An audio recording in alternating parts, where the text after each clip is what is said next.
তিন, তোমার স্বামী যখন বাড়িতে থাকবে না তার মাল সম্পদকে তুমি আমানত সহকারে আটকে রাখো। চার, তোমার স্বামীর অনুপস্থিতিতে তোমার সঙ্গে বিয়ে করা হারাম এই রকম লোক আসতে পারে তোমার বাড়িতে, বিয়ে করা জায়েজ রয়েছে এরকম কোন পুরুষ তোমার বাড়িতে ঢুকতে দিও না। এই চারটে কাজ স্ত্রী হিসাবে তোমাকে দায়িত্ব গ্রহণ করতে হবে। স্বামী বাড়িতে নাই, আপন মামা যদি আসতে চায় কোনো অসুবিধা নাই, আপন ভাইয়ের বেটা যদি ঢুকতে চায় কোনো অসুবিধা নাই, আপন বোনের বেটা যদি আসতে চায় কোনো অসুবিধা নাই, আপন মামা যদি আসতে চায় কোনো অসুবিধা নাই, আপন চাচা যদি আসতে চায় কোনো অসুবিধা নাই, আপন নিজের ভাই যদি আসতে চায় কোনো অসুবিধা নাই। পাতানো মামা, পাতানো খালু, পাতানো দুলা ভাই চলবে না, ও তোমার সর্বনাশ করে দিয়ে পালাবে। শাশুড়ি বারবার বলছে, বৌমা ওই ছেলেটা আমাদের ঘরে আসছে, কে? বলছে ওটা আমার পাতানো মামা। তোমার পাতানো মামার 12টা বাজাতে এসেছি, বদমাইশির জায়গা পাও না। পাতানো মামা। আরে পালিত পুত্রের সঙ্গে পর্দা রয়েছে,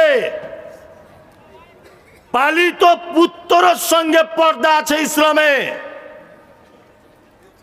আমি একটা ছেলে লালন পালন করেছি, দুধের বাচ্চা, তার মা মারা গেছে, তাকে আমি মানুষ করেছি, আমি আমার স্ত্রী। ছেলেটা যেদিনে যৌবনে পদার্পণ করেছে আমার স্ত্রী আর ওর সামনে যেতে পারবে না। পালিত পুত্রের সঙ্গে ইসলামে পর্দা রয়েছে, আর এ বলছে আমার পাতানো খালু হয়। বদমাশির জায়গা পাও না।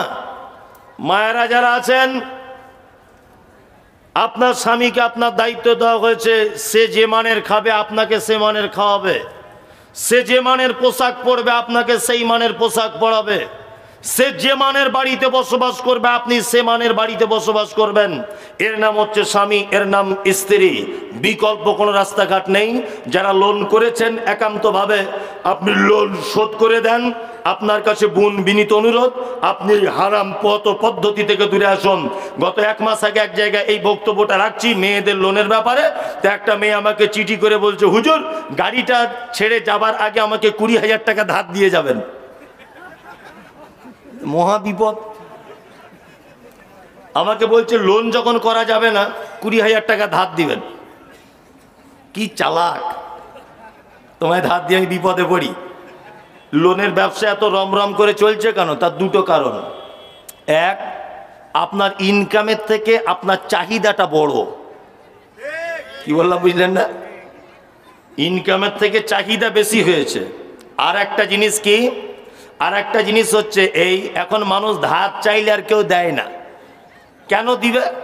মুদিখানার দোকানদারকে দেখবেন পাছা চুলকে চুলকে পাচড়া ঘা হয়ে গেছে। দোকানদারকে জিজ্ঞেস করবেন 750 টাকা বাকি করেছে, তা 3 দিন চেয়েছে, ফটিক ভাই টাকাটা দাও না। তা খুব মান সম্মানে লেগেছে, তার তো দোকানে আর আসবই না, ঘোড়ার ডিম যা। ক্যাশ টাকায় অন্য দোকান থেকে মাল কিনে ওর দোকানের সামনে দিয়ে যাচ্ছে। এটা আমাদের চরিত্র নয়? হ্যাঁ হ্যাঁ, ধার খেয়েছে 750 টাকা চেয়েছে বলে 800 টাকার ওই দোকান থেকে মাল কিনে ওর সামনে দিয়ে দেখিয়ে যাচ্ছে, দেখ ধার দেয় কি না দেয় কেউ আমাকে। কি লাভ তুমি করলে? ওই 750 টাকাতে একে জমা দিয়ে আবার ধার পেত না। এই জন্য রম করে বাজারটা বাড়ছে সুদের। ধার আর কেউ দেয় না, আপনার আমানতদারিতা নেই তাই। জি, বিশ্বনবী বললেন সুদখোরকে দেখলাম নদীর পানিতে ফেলে দেওয়া হয়েছে। আর একটু আগিয়ে গেলাম, আর একটা লোককে দেখতে পেলাম যে লোকটার হাতের নখগুলো তামা দিয়ে তৈরি করা আছে। এত বড় বড় নখ, নিজের শরীরের গোস্তটা, নিজের মুখের চামড়াটা ছাড়িয়ে ছাড়িয়ে দিচ্ছে। আমি জিবরিলকে বললাম, ও জিবরিল, এই লোকটা কে যে নিজের গোস্ত ছাড়িয়ে ফেলছে? জিবরিল বলছেন, ও দয়ার নবী গো, এটা আর কেউ নয়, এটা আপনার উম্মতের ওই লোকটা, যে লোকটা এর কথা বলে বেড়াতো, চগলখড়ি করত, 2 নম্বরই কথা বলে বেড়াতো, গীবত করত। এই কারণে নিজের নখ দিয়ে নিজের গোস্তটা ছাড়াচ্ছে। কিয়ামত পর্যন্ত এই সাজা এক লাগারে চলতে থাকবে। আল্লাহ তাআলা বলেছেন, কি বলছেন? ইয়া আইয়ুহাল্লাযীনা আমানু ইজতানিবু কাসীরাম মিনাজ জান্নি ইন্না বাযাজ জান্নি ইসমুন। তোমরা যারা ঈমান এনেছো তোমরা অধিক ধারণা করা থেকে দূরে থাকবে, কারণ ধারণাটা হলো মহাপাপ। ধারণা কি? মহাপাপ। এটাও গীবতের পর্যায়ে। আল্লাহ তাআলা তারপরে বলছেন, আল্লাযী জামা মালা ওয়া আদ্দাদা, যারা মাল জমা করে আর গুনে গুনে রাখে। কিছু লোক আছে কালকে আন্ডার প্যান্ট পরে ঘুরতো, কেউ চিনে না, কোথায় রাজমিস্ত্রি কন্ট্রাক্টারি কাজ টাজ করে আল্লাহ দিয়েছে 20-50 লাখ টাকা, 1 কোটি টাকার মালিক হয়েছে। শুধু টাকা গুনছে। স্টেট ব্যাংকে 5 লাখ, পাঞ্জাব ব্যাংকে 17 লাখ, IDFC-তে 20 লাখ, শুধু এই করছে, বুঝলেন না? আর বুকের ছাতি এরকম করে রাস্তা দিয়ে ঘুরছে, কি ছিনু আর কি হুনু, বুঝলেন না? খুব অহংকার হয়েছে, কোন দিকে যে পা ফেলে ঠিক পায় না। আর মৌলভী সাহেব দেখলে সালাম করে না, যদি মাদ্রাসায় টাকা চায় সালাম করে না। মৌলভী সাহেব দেখলে অ্যালার্জি, যে খুব অহংকার করছে। হাতে সোনার ব্রেসলেট, গলায় সোনার বড় ময়ূর মার্কা চেন। ও মামু, তোমাদের গ্রামের কবরস্থানে ফজরের পরে একবার ঘুরে আসবে, দেখবে তোমার দাদুর হাড়কোর মাটিতে মিশে গেছে, তোমার আব্বাও একই কেস। তুমি যাচ্ছ না কেন? মরণই তাই। তুমি চলে গেলে তোমার কবরে হাড় মিশে যাবে, তোমায় কেউ খোঁজ নিতে যাবে না। 2 দিন 4 দিন তোমার বেটারা কাঁদবে, তারপরের দিন রাস্তার ধারে জমি জায়গা নিয়ে 4 বেটার মধ্যে একজন খুন হয়ে মারা যাবে। কি বললাম বুঝলেন না? কেউ যাবে না। আহা, মাল গুনে গুনে রাখছে। আল্লাহ তাআলা বলছেন, আল্লাযী জামা মালা ওয়া আদ্দাদা ইয়াহসাবু আন্না মালাহু আখলাদা। মনে মনে এটাও ভাবছে আমার মাল চিরস্থায়ী থাকবে, মালই আমাকে বাঁচাবে। বাঁচাতে পারে? মুর্শিদাবাদ ঐতিহ্যবাহী জেলা, বাবর বেঁচে নেই, মমতাজ নেই, নবাব সিরাজউদ্দৌলা বেঁচে নেই, মির্জাফর নেই, আকবর নেই, সেকেন্দার নেই, কেউ নেই পৃথিবীতে। কিছুদিন আগে চলে গেলেন বিখ্যাত গায়িকা লতা মঙ্গেশকর। ওর থেকে বেশি গানের কেউ গাইতে পারেনি, 32,000 গান গেয়েছে। কিশোর কুমার বেঁচে নেই, মোহাম্মদ আজিজ বেঁচে নেই, কাদের খান বেঁচে নেই, আমজাদ বেঁচে নেই, কেউ বেঁচে থাকবে না। কোটি কোটি কোটি কোটি টাকার সোনার অলংকার ছেড়ে দিয়ে চলে যেতে হলো। কত টাকার মালিক হয়েছেন? হাতি মার্কা বাড়িতে গেট লাগিয়েছে, জীবনে ভিখারি ভিক পায় না, তাই না? আবার যদি কেউ ভিক চাইতে আসে তা বলে তুমি নামাজ পড়ো, না নামাজ পড়ি থেকে, নামাজ পড়ে না ভিক করতে এস। আবার বলছে তুমি ভিক করতে এসছো, তোমার হাতে অ্যান্ড্রয়েড মোবাইল কেন? হ্যাঁ বেরো, তাড়িয়ে দেয়। আরেকজন ভিক করতে এসেছে, লা ইলাহা ইল্লাল্লাহ মুহাম্মদ রাসূলুল্লাহ, কিছু ভিক্ষে দাও। বলছে দেখ ঢং কত, মিনু শাড়ি পরে ভিক করতে এসেছে। এ শাড়ি তুমি পেলে কোথায়? হ্যাঁ ভিক করতে এসেছো, বেরো। হাতে আংটি, অ্যান্ড্রয়েড মোবাইল, আর ভিক চাইতে এসেছে। কেন তাড়ালেন? হ্যাঁ, বাবরি মসজিদ যারা ভেঙেছে তারা ভালো লোক না খারাপ লোক? জোরে উত্তর দেন। খারাপ লোক, তাই না? কিছুদিন আগে আল্লাহর নবীর ব্যাপারে কটূক্তি করেছেন, ভালো মেয়ে না খারাপ মেয়ে? খারাপ। উপর বাংলার আমাদের তসলিমা খালা সাংঘাতিক খারাপ, তাই না? এখন যায় যায় যায় যায় যায় যায় সিরিয়াস অবস্থা। আল্লাহ বলছে সবে বিছানায় শুইয়ে দিয়েছে, এখন অনেক কিছু দাঁড়া, অনেক কিছু বাকি, দাঁড়াও, সবে খেলা শুরু। ভালো লোক নয়, তাই তো? পৃথিবীর সব থেকে নিকৃষ্ট প্রাণীর নাম কি? শূকর, তাই না? আরো নিকৃষ্ট কুকুর, তাই তো? এবার বলুন, যারা বাবরি মসজিদ ভাঙলো, যারা নবীর বিরুদ্ধে কথা বললো, আল্লাহ নবী আর খাদিজার ব্যাপারে যারা চরিত্রে কলঙ্কিত করার জন্য বইপত্র লিখলো, কুকুর খেতে দেয়, শূকরকে আল্লাহ খেতে দেয়। মসজিদ যারা ভেঙেছে খেতে দেয় কে? আল্লাহ। নামাজিকে খেতে দেয় কে? বেনামাজিকে কে দেয়? হারামখোর, মাতাল, মদের দোকানদার, বেশ্যাখানার মহিলা, পতিতালয়ের নারী, একজন সুদখোর, ডাকাত, ক্রিমিনাল, চিটিংবাজ, মসজিদ ভাঙনেওয়ালারও রুজি দেয় কে? আল্লাহ। আল্লাহ যদি তাক দস্তরখানা থেকে তাকে যদি না ফেরায়, আর এ 2 টাকা দিয়ে ভিক্ষা দিবে, আবার বলছে নামাজ পড়ো, বলছে না, বের এখান থেকে। ও নামাজ পড়ে না পড়ে তোমার বাপের কি? দিবে তো তুমি 2 টাকা। নামাজের দোহাই দিয়ে তুমি ভিক্ষা দেওয়া থেকে নিজেকে আটকে রাখলে।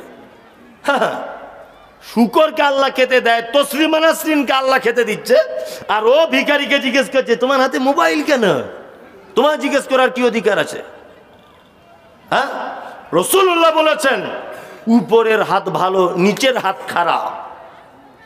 যে চাইবে তার হাত নিচেই থাকবে, আমি দেব, আমার হাত উপরে থাকবে।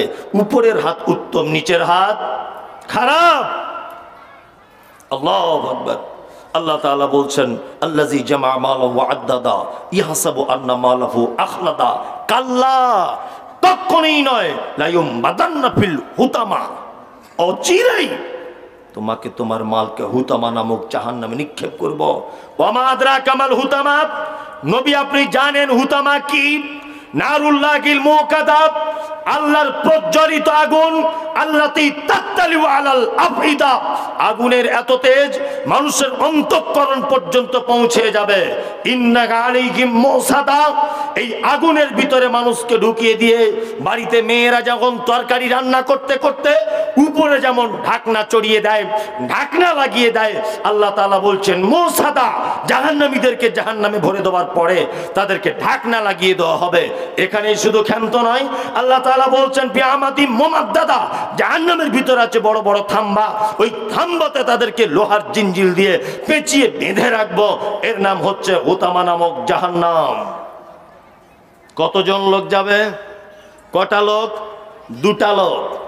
1, যারা এর ওর বদনাম করে বেড়ায়। 2, যারা মাল জমা করে গুনে গুনে রাখে আর ভাবে আমার মাল চিরস্থায়ী থাকবে, মাল আমায় বাঁচাবে। এই 2 কোয়ালিটির লোকের জন্য আল্লাহ তাআলা বলছেন কাল্লা লা ইউমবাদান্না ফিল হুতামা, কখনোই নয়, পশ্চিম কালেও নয়, অচিরেই তার মালকার তাকে হুতামা নামক জাহান্নামে নিক্ষেপ করা হবে। নবীকে বলা হচ্ছে মা আদরাকা মাল হুতামা, নবী আপনি জানেন হুতামা কি? কি জানেন? আল্লাহ নিজে জবাব দিচ্ছেন হুতামা নারুল্লাহিল মুকাদা, এটা প্রজ্বলিত আগুন, আল্লাতী তাত্তালিউ আলাল আফইদা, আগুনের এত তীব্রতা অন্তঃকরণ পর্যন্ত পৌঁছে যাবে। ইন্না আলাইহিম মুসাদা, আগুনের ভিতরে ভরে তাদেরকে ঢাকনা লাগিয়ে দেওয়া হবে। বিআমাদি মুমাদ্দাদা, এবং তাদেরকে জাহান্নামের বড় বড় থাম্বাতে জিঞ্জিল দিয়ে বেঁধে দেওয়া হবে। এর নাম হুতামা নামক জাহান্নাম। এই 2 কোয়ালিটিতে আল্লাহ আমরা যেন না থাকি, কবুল করে নাও, আমিন। মেয়েরা জায়গা পাচ্ছে না, একটু ঠাসাঠাসি করে না কি বলছে ওই রকম করে বসুন। চলুন আর একটু বলে দিই, আর কয়েকটা লোকের ব্যাপারে আল্লাহ তাআলা জাহান্নাম ঘোষণা করে দিচ্ছেন ডাইরেক্ট। আল্লাহ ঘোষণা করছেন, আমি শুধু অনুবাদ করে দিচ্ছি, আপনি দূরে থাকার চেষ্টা করুন, শুধু অনুবাদ করছি। 1, আল্লাহ তাআলা বলছে আর আইতাল্লাযী ইউকাজ্জিবু বিদ্দীন, নবী আপনি তাদেরকে দেখেছেন? এখানে যারা বসে আছেন কিয়ামত হবে বিশ্বাস আছে? আচ্ছা, তো সবারই আছে? সবারই? মাশাআল্লাহ। হাজির বেটার বিয়ে হলো কাজীর বেটির সাথে, মনটা ভালো করার জন্য বলছি। হাজির বেটার বিয়ে হলো কাজীর বেটির সাথে, কাজীর বেটি বলছে আমি যাব সিনেমাতে। হাজির বেটা বলে ও গো বাপ যে আমার হাজি, ও গো বিবি তোমার কথায় কেমনে হব রাজি। কাজীর বেটি দুঃখ মনে কথা নাকি বলে, হাজির বেটা পড়লো ফেরে বোঝাই কোন ছলে। সিনেমা দেখা মেয়ে মানুষ ঘরে রাখা দায়, অবশেষে রাজি হতে হলো নিরুপায়। হাজির বেটা বলে শোনো শোনো গো সুন্দরী, আমার শুট আমার জামা পরো তাড়াতাড়ি। দুই বন্ধুর মতো তারা গেল সিনেমাতে, রাস্তা তাদের জানা আছে সন্দেহ নাই তাতে।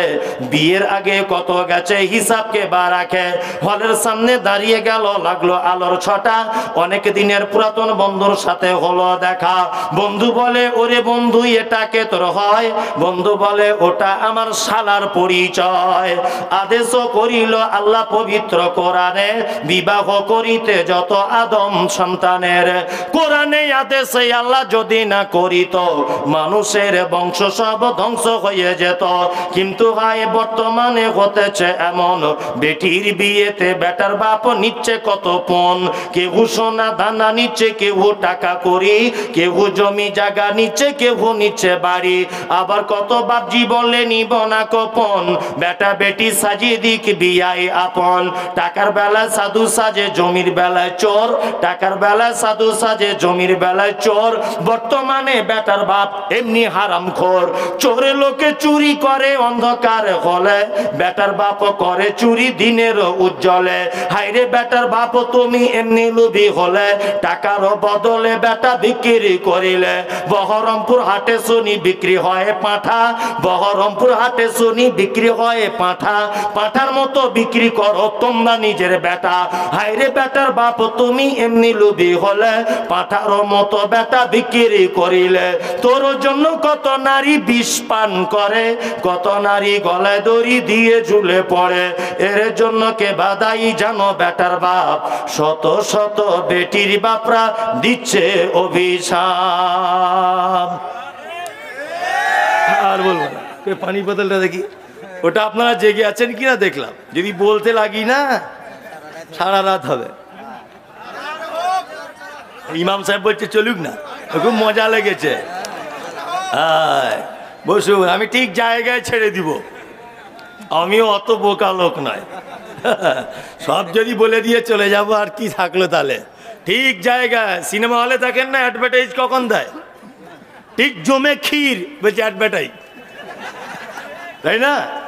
জমে ক্ষীর হয়ে যাবে, জড়িয়ে ধরেছে সবে বলছে অ্যাডভার্টাইজ। হ্যাঁ, ও ওইটা না দেখে আর কখনো যাবে না, যাবে ঠিক ওই রকম জায়গায় জমে ক্ষীর করে ছেড়ে দিয়ে চলে যাবো ইনশাল্লাহ। না আবার যেন ডাকতে হবে না, যা লোক ডাকছে এখন 4-5 বছর বুকিং আছে। জি, যাই হোক, জাহান্নাম কারা যাবে, আবার আপনাকে সিরিয়াল হচ্ছে কোরআন দিয়ে। আল্লাহ তাআলা বলছেন, আচ্ছা কিয়ামতকে আপনারা কেউ বিশ্বাস করেন তো? সবাই সবাই মাশাআল্লাহ। এইবারে নেন, আল্লাহ তাআলা বলছে আরাইতাল্লাযী ইউকাজ্জিবু বিদ্দীন, নবী আপনি কি তাদেরকে দেখেছেন তারা কিয়ামতের দিবসকে মিথ্যা মনে করে?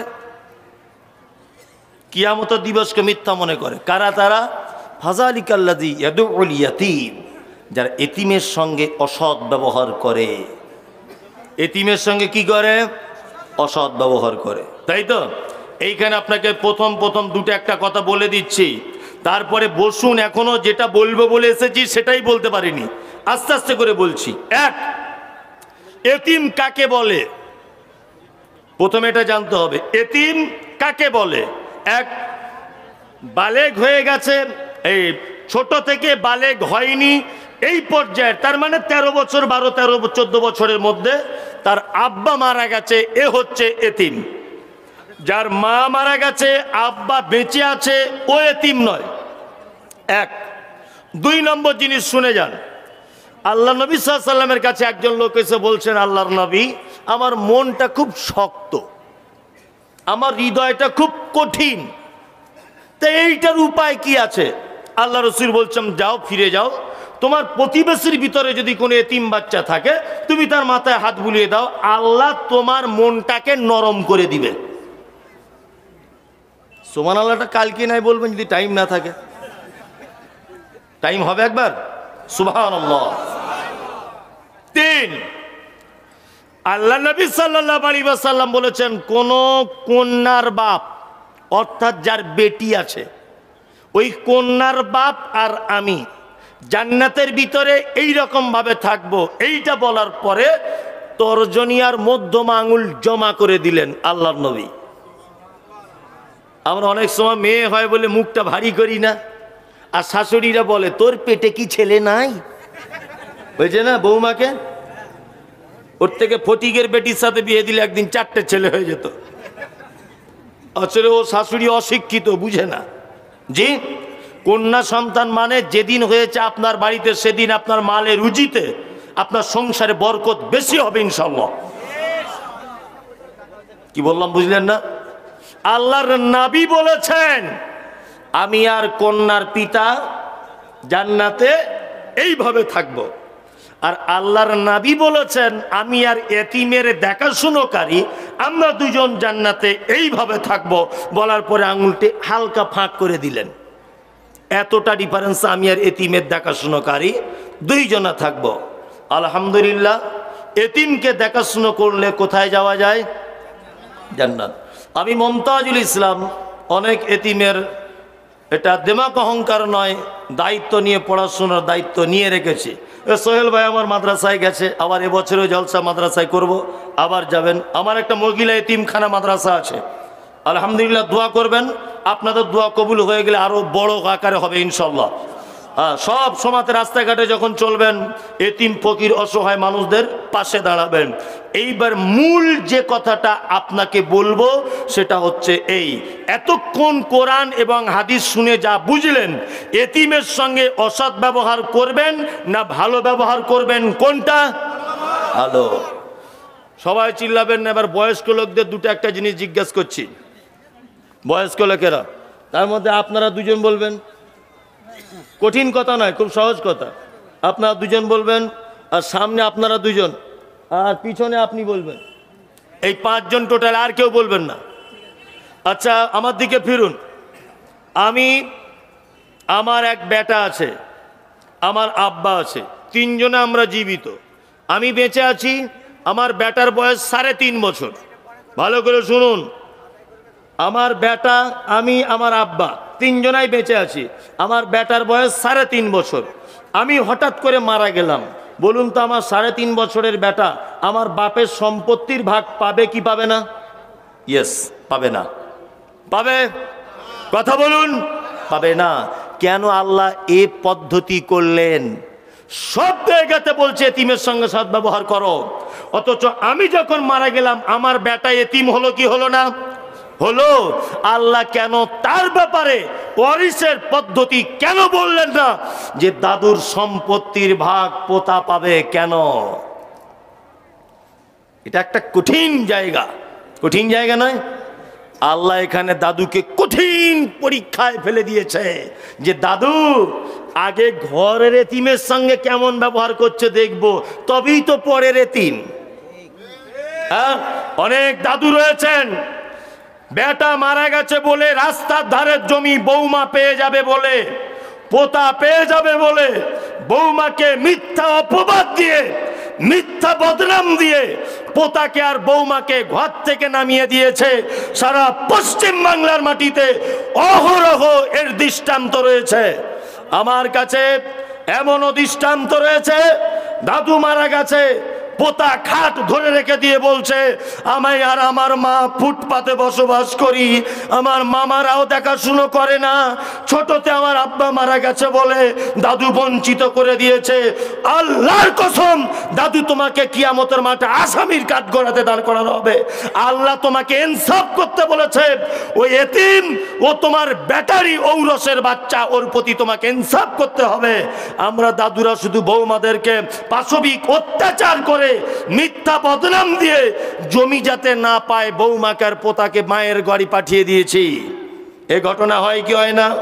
হয়, অবশ্যই হয়। ওই দেখুন, একজন বলছে আমার বেটির সাথে ব্যবহার করা হয়েছে। এই দেখুন, কোথায় জান্নাত খুঁজছেন? ওই লোকটাই দেখছি আবার জমি বিক্রি করে হজ করে তসবি নিয়ে ঘুরছে, বুঝলেন না? হজের আগে জমি ভাগ করছে। বেটাদেরকে বলছে রাস্তার ধারের মেন জায়গাগুলো তোরা 3 ভাইলে, আর বেটিদেরকে বলছে ওই বিলে পানি জমে থাকে তোরা 3 মুনে লে, কিছু মনে করিস না। মনে মনে ভাবি যে প্লেন ভেঙে যাবার কথা তো, ও যে প্লেনে গেছে, ও যে জমি ভাগ করেছে, শুধু অন্য হাজি আছে বলে প্লেন ভাঙেনি, তাছাড়া ভেঙে যেত। চি চি চি চি চি। আর শুধু কাবা শরীফে গিয়ে বলছে লাব্বাইক আল্লাহুম্মা লাব্বাইক, আল্লাহ চলে এসেছি। ফেরেশতারা বলছে বাঁশ রেডি করছি, চল। তুই যে জমি ভাগ করে এসেছিস, বাঁশ রেডি করে রেখেছে। ছি ছি ছি ছি ছি ছি। জমি ভাগ করার তোমার যা স্টাইল, তোমার হজ তোমার হজ অত সহজ নয়। এইখানে ঠিক করবে, ওইখানে মজা পাবে। এখানে ভালো গাছ লাগাবে, ওইখানে ভালো ফল পাবে। আর এখানে যদি আলকুশি লাগাও, ওখানে পাছা চুলকাবে। এই বলে দিলাম, তুমি যা করেছো সর্বনাশ, সব আলকুশির গাছ লাগিয়ে দিয়েছো। কি বললাম বুঝলেন? ছি ছি ছি ছি ছি। আল্লাহ বলছে এতিমের সঙ্গে সদ্ব্যবহার করো। চলুন, আপনি রাস্তা দিয়ে যাচ্ছেন, মুদিখানার দোকানে আপনার পোতা বলেছে, দাদু গো আমার জন্য দুটো ক্যাডবেরি কিনে আনবে। তুমি যদি একটা দোকানে গেলে দুটা ক্যাডবেরি কিনলে, তোমার পোতার হাতে তুমি দিয়ে দিলে, ওইখানে একটা এতিম বাচ্চা রয়েছে যার আব্বা নাই, ওটা তুমি জানো। আল্লাহর নবী বলেছেন তুমি যদি দয়া করে ওর হাতে যদি একটা ক্যাডবেরি দিয়ে দাও, এক কথাতে একটা এতিমকে যদি 1 টাকা দিয়ে যদি কেউ সহযোগিতা করে, বিশ্ব নবী বলেছেন 1 টাকার বিনিময়ে আল্লাহ ওই মানুষের নামে জান্নাতে একটা খাজুরের গাছ লাগাবে। আম্মা জান আয়েশা বলছেন, ও দয়ার নবী গো, এতিমকে দান করলে জান্নাতে যে গাছ লাগানো হয়, এই গাছটা কত বড়, গাছটা কি আমাদের মদিনার মতো হবে এই রকম সাইজের? বিশ্ব নবী বলছেন, আয়েশা রে, এতিমকে 1 টাকা দিয়ে যদি কেউ সহযোগিতা করে, জান্নাতে যে গাছ তার জন্য লাগানো হবে, একটা দ্রুতগামী ঘোড়া 100 বছর যদি চলতে থাকে, তবুও সেই খাজুরের গাছের ছায়াটা একদম শেষ করা যাবে না। চকলেট নিজের পোতার জন্য কিনে দিলেন, আলহামদুলিল্লাহ। পাশে যদি দেখেন একটা এতিম বাচ্চা দাঁড়িয়ে আছে, অন্তত তাকে একটাও কিনে দেন। জি, তবেই তো আপনি মানুষ, তবেই আপনি মানুষ। আল্লাহু আকবার। রমজান মাসে মাদ্রাসার বিল বই চেক নিয়ে অনেক সময় আদায় টাদায় করতে যেতে হয়। কখনো হয়তো দেখবেন আপনাদের মসজিদেও কোনো দিন চলে আসবো, তা মাঝে সাঝে যাই রমজান মাসে টাসে কোথাও, কথার কথা বলছি। তা অনেক মানুষ দান ধন করে, অনেক মানুষ করে। আবার কিছু লোক আছে তা বলছে যে সবই যদি গরিব মিসকিনদেরকে দিয়ে দেবো, তো আমার বেটারা কি করবে, আমার বেটারা কি করবে? এই পাগল কোথাকারে। এর তো হয় চেন সিস্টেম। তুমি যদি একে 10 টাকা দাও, তার 10 কোটি টাকা আল্লাহ অন্য দিক দিয়ে পূরণ করে দিবে। এই হুঁশ জ্ঞান তোমার নাই? হ্যাঁ, কোথা থেকে কি চলে আসবে? আল্লাহর কসম বলছি, এটা আমি, ওই পারভেজ আছে এখানে, সোহেল ভাই আছে, আমার নিজের অভিজ্ঞতা, আমার গাড়ি ড্রাইভারকে জিজ্ঞেস করুন, ও আমার থেকে বড় আলেম। আমার গাড়ি যে চালায় ও আমার থেকে বড় আলেম, অনেক ফতোয়া ফারায়েজ কোরআনের আয়াত ওর থেকে আমি নিই। আবার আমি কোথাও ভুল বললে ও গাড়িতে বসে বসে আমায় বলে, ভাই এটা আয়াতটা ভুল হয়ে গেছে। আল্লাহর কসমও আমাকে বলে। আর আমি ওকে বলে রেখে দিয়েছি, ভুল হলে তুমি বলবে, কারণ আমি 10,000 কথা বলছি, ধরে নেন 2টো কথা তো মিস হতেই পারে, হতে পারে না। ওকে বলে রেখেছি যে তুমি আমাকে ভুলটা ধরাবে। পরশু দিন বলছে, ভাই মা আতা কুমুর রসুল ফাখুজুহু অমা নাহাকুম, আমি বলে দিয়েছি ফামতাহু, আনহু শব্দ এসেছে মাঝখানে, এটা বাদ দিয়েছি। গত পরশু দিন তো আমাকে রাত 2টোর সময় বলছে, ভাই এই শব্দটা বাদ গেছে। আলহামদুলিল্লাহ, হয়তো বাদ চলে গেছে বলতে বলতে। তা গত 4-5 দিন 6 দিন আগে, ঠিক দিনটা মনে নেই, মাদ্রাসার আমার প্রধান শিক্ষিকা ফোন করছে, জি মাদ্রাসায় একটাও চাল নাই, আমাকে বলছে। তা আমি খুব হাসছি, যে একটাও চাল নাই, এরা 200-250 জন মেয়ে এখন, তাহলে উপায় প্রতিদিন 50 কেজি চাল রান্না করতে হয় মিনিমাম। সর্বনাশ ব্যাপার বলে ফোনটা রেখেছি, ড্রাইভারের সঙ্গে গল্প করছি, হাগো তাহলে কি হবে, কার কাছে এখন চাইবো, কার কাছে চাইবো, কার কাছে চাইবো? এখানে 2-3টে ছেলে ক্যামেরা করতে এসেছে, এর মধ্যে একজন আছে পারভেজ, ফোন করে বলছে, মৌলী সাহেব আমি 2 বস্তা চাল পাঠাচ্ছি আপনার মাদ্রাসায়। আমি জানি না। আর একজন ফোন করে বলছে, হঠাৎ আমি জানি না যে আপনার মাদ্রাসায় 10,000 টাকা পাঠাচ্ছি, একটু ব্যাংক থেকে তুলে নেন। আল্লাহ, সত্যি তুমি আছো। এতিম ফকিরদেরকে ভালোবাসলে আল্লাহর তরফ থেকে গায়েবী সহযোগিতা আসে, আসে না? আসে, গায়েবী সহযোগিতা আসে। কোথা থেকে যে টাকা চলে আসবে, কে যে চাল পাঠায়, কে যে টাকা পাঠায়, আমি নিজেও জানি না। কে যে কোথা থেকে পাঠায় আমার হুঁশ জ্ঞানী থাকে না। আল্লাহ তাআলা বলছেন, কি বলছেন? এতিমের সঙ্গে অসৎ ব্যবহার করিও না। নাম্বার 2, ওয়ালা ইয়াহুজ্জু আলা তুআমিল মিসকিন, মিসকিনদের সঙ্গে, মিসকিনদেরকে যারা খাদ্য দানে উৎসাহিত করে না। আপনাদেরকে এবার সামাজিক দুটো একটা কথা বলে রাখছি, ফকির কাকে বলে, মিসকিন কাকে বলে, এইটা একটু জেনে নেন। প্রথমে, এক, ফকির হলো সেই যার কাছে কিছু আছে তবুও তার প্রয়োজন মেটে না, অপরের মুখাপেক্ষী, এ হচ্ছে ফকির। আমি রিক্সা চালক, আমার টোটাল পুঁজি ভ্যান ট্যান চালিয়ে রিক্সা চালিয়ে আমার কাছে আছে 20,000। ডাক্তার বলেছে তোমার বেটার কিডনির অপারেশন করতে হবে, টাকা লাগবে 80,000, আমার আছে 20,000। আচ্ছা বলুন, আমার জমি জায়গা কিছু নেই, তাহলে আমার আরও যে বাকি 60,000 টাকা জোগাড় করতে হবে, এটা অপরের দ্বারস্থ হতে হবে কি হবে না? আমি হলাম ফকির। মিসকিনকে, যার ঘর বাড়ি টাকা পয়সা কিচ্ছু নেই, নিঃস্ব, এ হচ্ছে মিসকিন। এইবার একটা কথা বলছি, আমাদের সমাজেও কিছু ফকির আছে না নেই? আছে। মিসকিনও আছে, আছে না নেই? আছে। আচ্ছা বলুন তো, আপনাদেরকে একটা কথা বলি, আমাদের সমাজ থেকে এই রকম শ্রেণীর ফকির মিসকিনদেরকে, তাদেরকে তুলে আনা সম্ভব না অসম্ভব? সম্ভব। কি পদ্ধতিতে? আমাদের জন্য একটা বড় পদ্ধতি, তার নাম যাকাত, তাই না? আমি এই জায়গাতে একটা কঠিন কথা বলে দিচ্ছি, আপনার সঙ্গে আমার নাও মিল খেতে পারে, তবে আপনার সঙ্গে আমার চ্যালেঞ্জ নয়, আমার কথা আমি অটুট থাকবো। আপনি আমার কথা যদি করাত দিয়ে কেটে দেন তবু আমার কিছু করার নেই, আর যদি আপনার ক্ষমতা থাকে আপনি কেটে দেন। আমি পড়াশুনো করে জেনে বুঝে তবে আমি কথাটা দাবিয়ে দিয়ে বলছি, আপনি হুঁশমোটা করে কেটে দেওয়ার চেষ্টা করবেন না। এক, আচ্ছা বলুন, আপনাদের গ্রামে একটাও ফকির আছে? হাতটা তুলুন একজন, যে একজন আছে, নাম বলতে হবে না, সে লজ্জা পাবে। আছে? আছে। আপনার গ্রামের নাম কি? কোটারডাঙ্গা। ও পোটারডাঙ্গা, তাই তো?